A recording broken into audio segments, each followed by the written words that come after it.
자, 여러분들 교재를 보시면요. 회계 지표 활용해서요. 총 4가지의 분석을 해놨을 겁니다. 첫 번째 안정성 분석, 두 번째 성장성 분석, 세 번째 효율성 분석, 네 번째 수익성 분석, 다섯 번째 기업 시장 가치 분석이라는 게 있습니다. 요거를 뭐 뒤죽박죽 뭐 외우셔도 상관없긴 한데 쌤은 이 암기를 할 때 요 순서대로 외웠어요. 왜 그런지 한번 볼게요. 자, 왜 이 순서대로 쌤이 그 교재에다 적어놨고 왜 이 순서대로 쌤도 암기를 했었냐면요. 다음과 같은 이유 때문에 그렇습니다. 자, 볼게요. 우리가 이런 회계 지표를 활용하는 건요. 왜 그렇습니까? 그렇죠. 이 기업이 정말 투자할 가치가 있는 기업인지를 한번 확인해 보고 싶었던 겁니다. 맞습니까? 그래서 자, 첫 번째로 왜 안정성 분석을 해야 되냐면요. 이겁니다. 여러분 어떤 기업에 투자를 했을 때는요. 가장 중요한 게 뭘까요? 여러분들 돈을 벌어야 되는 게 가장 중요하겠죠. 투자를 했을 때는 당연히 수익을 얻는 게 되게 중요하겠지만 그것보다 더 중요한 게 있습니다. 그게 뭐냐? 최소한 내가 투자한 돈을 잃지만 않아도 그래도 투자는 성공한 겁니다. 여러분들 그 현재 현 시대를 살아가는 사람 중에 가장 최고의 투자자 누굽니까? 그렇죠. 워렌 버핏 있죠. 워렌 버핏. 여러분 워렌 버핏은 오마이의 현인이라고까지 불리는 사람인데요. 현재 전 세계에서 가장 많은 부를 가지고 있는 사람 중에 한 사람이고요. 그리고 투자의 귀재라고 하죠. 이 워렌 버핏이 쓴 여러 가지 책들이 있는데 워렌 버핏에 쓴 책에 보면요. 워렌 버핏이 주식에 투자할 때, 기업에 투자할 때 원칙, 철칙이 두 가지랍니다. 그 두 가지가 뭐냐? 첫 번째가 뭐냐? 내가 투자한 돈을 절대 잃지 않는다. 전 세계 최고의 투자의 귀재라고 불리는 사람도 첫 번째 원칙이 뭡니까? 절대 손실을 안 보겠다는 겁니다. 그것만 해도 성공이에요, 사실은요. 그래서 워렌 버핏의 첫 번째 원칙이 뭐다? 절대 잃지 않겠다. 그 다음 두 번째 원칙이 뭐다? 첫 번째 원칙을 무조건 지키겠다. 즉 무슨 말인 겁니까? 절대 잃지 않겠다는 겁니다. 결국 뭐냐? 투자를 했을 때는요, 돈을 많이 버는 것도 중요하지만 내가 투자한 돈을 최소한 잃지만 않아도 난 그 투자에서 성공한 겁니다. 그래서 가장 첫 번째로 투자를 할 때 봐야 되는 지표가 뭐냐? 안정성 분석입니다. 그 기업에 투자했을 때 그 기업이 망하지 않을 확률, 그 기업이 부도나지 않을 확률, 그러한 것들을 확인해 보는 게 가장 중요한 거죠. 그래서 첫 번째 안정성 분석을 해보는 겁니다.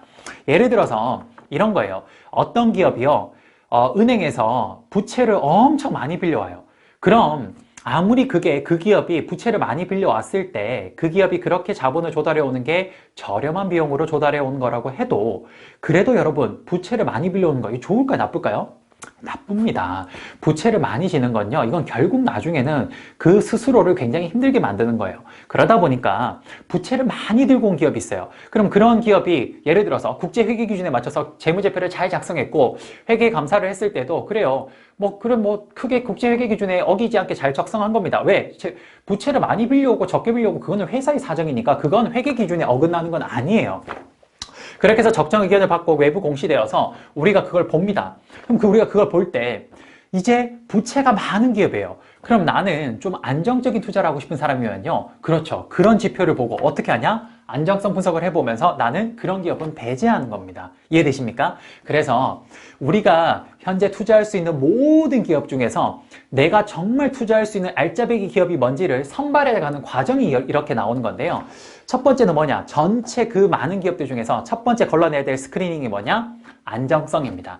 그래요. 부채가 많거나 굉장히 뭔가 남의 돈을 많이 빌렸거나 혹 그런 것들이 많은 기업들은요. 가급적 그런 기업들은 안정성이 떨어지는 기업이기 때문에 투자를 하지 않는 게 좋아요. 그래서 첫 번째 안정성 분석을 가장 먼저 해야 되는 겁니다. 이해되십니까? 그렇게 해서 여러 기업들 중에 안정성 분석으로 내가 생각하는 어떤 일정 기준 이상의 안정성이 보장되는 기업들을 이제 쭉 추려냅니다. 그 다음 두 번째. 그렇게 추려낸 기업들 중에서 이제 두 번째 뭘 봐야 되냐? 그렇죠. 그 기업이 앞으로 얼마나 성장 가능성이 있는지를 봐야 됩니다.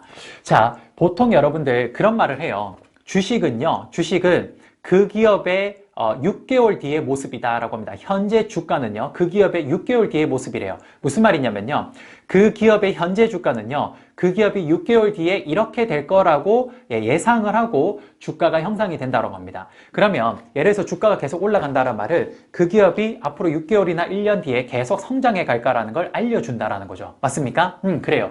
기업이 결국에는 하루 이틀 장사하고 문 닫을 거 아니죠. 그럼 기업은 결국에 장기적으로 계속 영속해서 이렇게 존재하는 게 기업인데 기업의 안정성이 일단 보장이 된다면요. 그럼 당연히 이제 두 번째로 봐야 되는 게 뭐냐? 기업의 본연의 본질. 그게 뭐냐? 기업은 성장해 가야 됩니다. 그러니까 두 번째, 기업의 성장성을 그 다음 분석을 해보는 거예요. 예, 됐습니까? 그러면 여러 기업 중에 안정성이 일정 보장되는 기업들만 추려내고 그 기업들 중에 정말 미래에 성장 가능성이 있는 기업들을 그 안에서 다시 추려냅니다. 그럼 그렇게 해서 추려내요. 그럼 그 기업들은 예를 들어서 성장성이 기대된다라는 건 그 기업들이 어떤 신사업을 한다거나 혹은 새로운 시장에 진출을 할 때 그러한 신사업이나 신시장에 진출하는 그런 전략들이 굉장히 성장성이 있어 보인다라고 우리가 판단이 돼서 그렇게 성장성이 높게 본 겁니다. 그런데 성장성이 아무리 높은 기업이라고 해도요. 이제 예를 들어서 삼성이 어떤 새로운 제품을 만들어서 그런 새로운 시장에 진출한다고 해보죠. 그럼 그런 기업에 그런 시장에 새로 진출하려고 하는데 그럼 제품을 이제 새로운 시장에 진출하니까 제품을 새롭게 만들어야 될 겁니다. 그런데 여러분, 제품을 만들 때요. 그걸 아무리 성장성이 높은 시장에 우리가 뛰어들었다고 해도 제품을 만들 때 효율적으로 생산하지 못하면, 즉 무슨 말이냐?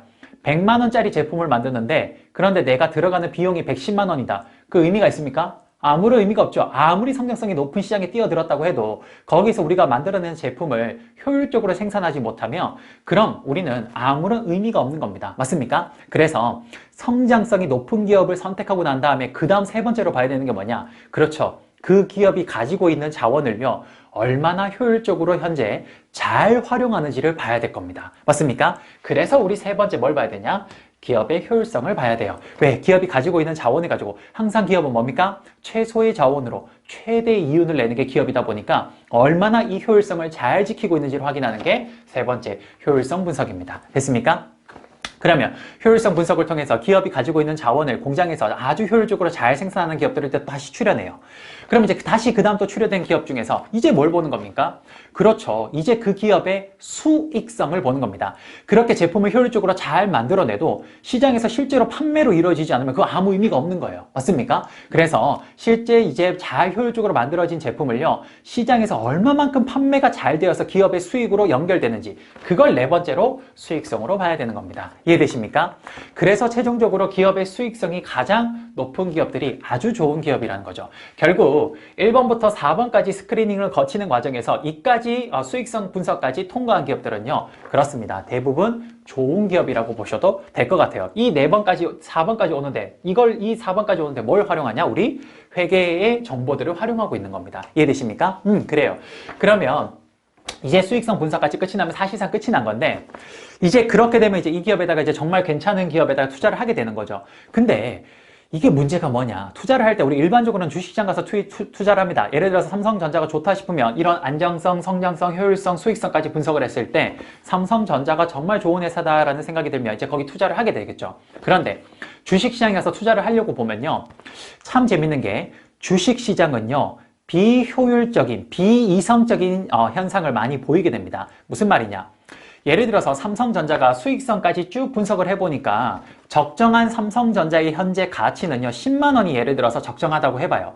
그러면 시장에 가면 딱 10만 원이 형성되어 있어야 되는데 주식시장은 생각보다 비이성적이고 비효율적인 경우가 많아서 10만 원보다 더 비쌀 수도 있고요. 오히려 10만 원보다 더 쌀 수도 있습니다. 즉 기업의 적정 가치보다요 더 시장에서 형성되어 있는 가격이 높을 수도 있고 그것보다 더 낮을 수도 있습니다.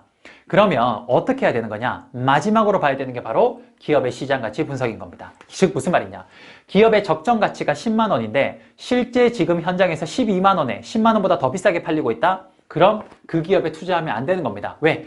지금 현재 그 기업이 너무 거품이 끼어있는 가치로 거래되기 때문에 결국 거품이 거치게 되면 적정 가치인 12만 원에서 10만 원으로 떨어지게 될 겁니다. 그럼 내가 지금 12만 원 주고 사놓으면 손해보겠죠. 그러니까 적정 가치보다 높게 형성된 것들은 사면 안 되고요. 반대로 적정 가치보다 낮게 형성된 거는요. 결국 이걸 우리 뭐라 그러냐? 저평가되어 있다고 합니다. 이런 경우에는 시간이 지나면 다시 재평가를 통해서 이 저평가된 주식이 다시 원래 가치만큼 올라오게 될 거예요. 그래서 적정 가치보다 저평가된 주식이라고 생각이 들면 그때는 사야 되는 겁니다. 그래서 마지막으로 그런 주식에 투자를 할 때 흔히 말해서 적정한 가치 대비 시장 가치를 비교하는 그게 뭐냐? 마지막 다섯 번째 기업의 시장 가치 분석이 되는 겁니다. 이해되십니까? 바로 이 순서대로 여러분들이 실제 나중에 여러분들이 시험을 합격하시고 난 뒤에 실제 재테크 같은 걸 하시겠죠. 그럴 때 여러분들이 이런 식으로 회계 정보를 오늘에 배웠던 것들을 활용해 보신다면 아주 재미있게 재테크를 하실 수 있을 겁니다.